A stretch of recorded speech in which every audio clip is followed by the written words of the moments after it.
በዚህ ምድር ላይ በጣም ዋጋ ያለው ውድ ነገር ጊዜ ነው። ለመውደድ ጊዜ ያስፈልገናል፣ ለመኖርም ጊዜ ያስፈልገናል። የሰው ልጅ ከተወለደበት ቅጽበት ጀምሮ መሞት ይጀምራል። አዎ፣ የሰው ልጅ ከተወለደበት ቅጽበት ጀምሮ መሞት ይጀምራል። አንዳንዱ ወዲያው ይሞታል፣ አንዳንዱ ደግሞ ዘግይቶ ቀስ ብሎ ይሞታል። አንዳንዶቻችን ሞታችንን እናፋጥናለን፣ አንዳንዶቻችን ደግሞ ቶሎ እንዳይመጣ እንከላከላለን። በየቀኑ ከዓላማ ከህልምህና ከምኞትህ የራቀ ምንም የማይገናኝ ነገራቶችን እያደረግክ ምን ያህል ሰከንድ ምን ያህል ደቂቃ ታባክናለህ? አንተን ቀን ስትጨርስ ዛሬ ለመስራት ያሰብኩትን ነገር ምን ያህል ሰርቻለሁ ብለህ ራስህን ትጠይቃለህ? በእያንዳንዱ ቀን መስራት ያለብህን ነገር እንዲሁም ማሳካት ያለብህን ዓላማ ጻፈው። ለምን ሁለት ዓላማ አይሆንም? እሱን ማሳካት ከቻልክ ዝም ብሎ ምንም ሳይሰሩ ከመዋል በጣም ይሻላል። ይህን ካደረግክ አንተ ህልምህን እየኖርክና እያሳካህ ነው ማለት ነው። ራስህን ለማሻሻል የሚሆን ጊዜ ፈልግ፣ አንብብ፣ ተመራመር፣ አጥና፣ ህይወትህን ኑረው። በህይወትህ አደርገዋለሁ ብለህ አስበህ የማታውቃቸውን ነገራቶች አድርግ። በቃ ይኸው ነው። የተወለድክበትን ቀን በመቃብርህ ድንጋይ በስተግራ ይጽፉታል። ስትሞት ደግሞ በመቃብርህ ድንጋይ በስተቀኝ ሌላ ቀን ይጽፋሉ። ነገር ግን ከዚህ የመቃብር ድንጋይ በጣም አስፈላጊው ነገር በመሃል ያለው ባዶ ቦታ ነው። እስከ ከአጠቃላይ የጊዜ መስኮት አንተ ተጽዕኖ መፍጠርና የሰዎችን ህይወት መለወጥ የምትችልበት ያ ባዶ ቦታ ነው። በምድር ላይ አሻራህን ልታሳርፍ ይገባል። ማንም ሊቀይረው የማይችል ታሪክ ልትገነባ ይገባል። ምንም ነገር ቢፈጠር ሰዎች ማን እንደሆን ሁሌም የሚያስታውሱት ሰው ልትሆን ይገባል። በመሃል ያለውን ባዶ ቦታ ስትኖር ለምን እንደምትኖር ልታስታውስ ይገባል። ያንተ ለምን ወደዚህ ምድር መጣሁ ነው። ለምን ይህን ነገር አደርጋለሁ ነው። ያንተ ለምን በጠዋት ለመነሳት ምክንያትህ ነው። ራስህን ለማጠንከር ምክንያትህ ነው። አዎ፣ የድካምን ጠርዝና ተስፋ መቁረጥን የምታልፍበት ምክንያትህ ነው። ችግሮችህን የምታልፍበትና በህይወትህ ነገራቶችን የምታከናውንበት ምክንያትህ ነው። በመሃል ያለው ባዶ ቦታ እሱ ነው የሚያጠነክርህ። ከ1 እስከ 10 ባለው መለኪያ ለሰውነትህ ቅርጽ ስንተኛ ደረጃ ትሰጠዋለህ? ከጤናህ አንጻርስ ራስህን ትንከባከበዋለህ?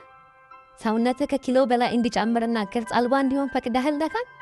ስለ ጤናህስ ታስባለህ? ወደ ሰውነት የምታስገባውንስ ምግብ ጤናማነት ታስተውላለህ? የሰውነት እንቅስቃሴዎችንስ ለማድረግ ጥረት ታደርጋለህ? ማርጀትን አናስከረውም፣ ግን ያለ ዕድሜያችን ማርጀት የለብንም። አብዛኞቻችን ያለ ዕድሜያችን ነው የምናረጀው። አብዛኞቻችን ያለ ዕድሜያችን የምናረጀው ራሳችንን ለመንከባከብ ምንም ጊዜ ስለማንሰጥ ነው። ለዚህ አካባቢ ጥሩ ማሳያ ነው። ከ1 እስከ 10 ባለው መለኪያ መሆን የምትፈልገው ቦታ ነው ያለኸው? ባለህበት ነገር ደስተኛ ነህ? እርካታ ይሰማሃል? እየሰራህ ባለው ስራ ደስተኛ ነህ? አብዛኛው ሰው በሚሰራው ስራ ደስተኛ አይደለም። በቀን ውስጥ ለስንት ሰዓት ምንም ሳትሰራ ታሳልፋለህ? ምንም ቻሌንጅ የማያደርግህን ነገር ስትሰራ አትተዋል። አእምሮህን የማያስጨንቅ የማያነቃቃህ የማያነሳሳ እንዲሁም ምንም አይነት የስኬት ስሜት የማይሰጥህን ነገር ስትሰራ አትተዋል።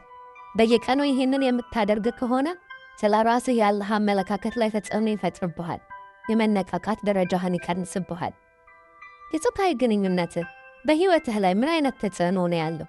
የሚያሳድግህ ነው ወይስ የሚመርዝህ? ለውድቀትህ ምክንያት ይሆናል ወይስ ለስኬትህ ምክንያት ነው?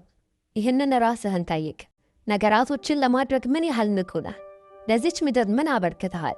አብዛኛው ሰው ምንም አሻራ ሳይጥል ይህንን ዓለም ተሰናብቶ ይሄዳል። ማንም ሰው እዚህ ምድር ላይ እንደነበር እስከማያውቅ ድረስ። እንደ እውነታው ከሆነ ከስማቸው በታች ምንም ያልተከሙ ተብሎ ሊጻፍ ይገባል። ወደፊት አንተ እዚህ ምድር ላይ እንደኖርክ የሚያውቅ ሰው ይኖራል? ምን አስተዋጽኦ አበርክተሃል? ምን ትተሃል? እዚህ ምድር ላይ በመኖርህ ምን የተለየ ነገር ፈጥረሃል? ለአንድ ሰከንድ የምትሰራውን ነገር አቁምና ምክንያትህን ጻፍ። አዎ፣ ምክንያትህን ጻፍ። በህይወት የመኖር ምክንያትህ ምንድን ነው? እደግመዋለሁ፣ በህይወት የመኖር ምክንያትህ ምንድን ነው? ምክንያትህ የማያስለቅስህ ከሆነ እሱ ምክንያትህ አይደለም። አዎ፣ ምክንያትህ የማያስለቅስህ ከሆነ እሱ ያንተ በህይወት የመኖር ምክንያት አይደለም። ምክንያትህ የቤተሰቦችህን ህይወት መቀየር የሚችል በጣም ትልቅ ሊሆን ይገባል። ምክንያትህ በአጠቃላይ ያለህበትን ሁኔታ መቀየር የሚችል አቅም ሊኖረው ይገባል። ቤትህን፣ ቤተሰብህን፣ ሃይማኖትህና ዓላማህን ሊያስተካክል ይገባል። በጣም እንዲሳካልህ የምትፈልገውን ነገር አስብ። እንዲሁም ያሉህን እድሎች አስብ። በዚህ መንገድ ነው በሕይወት የመኖር ዓላማህን የምታገኘው። ያንተ በሕይወት የመኖር ምክንያት ከጉጉትህ፣ ከዕድሎችህ እንዲሁም ከዓላማህ ጋር ከገጠመ ተሳክቶ ታገኘዋለህ ማለት ነው። በሕይወትህ በጣም ወሳኟ ቀን ለምን እንደተፈጠርክ ያስታወስክበት ቀን ነው። ጓደኛዬ፣ ጊዜ ወርቅ ነው ሲባል ሰምተህ ይሆናል። እኔ ደግሞ ጊዜ ሕይወት ነው እልሃለሁ። አዎ ጊዜ ሕይወት ነው።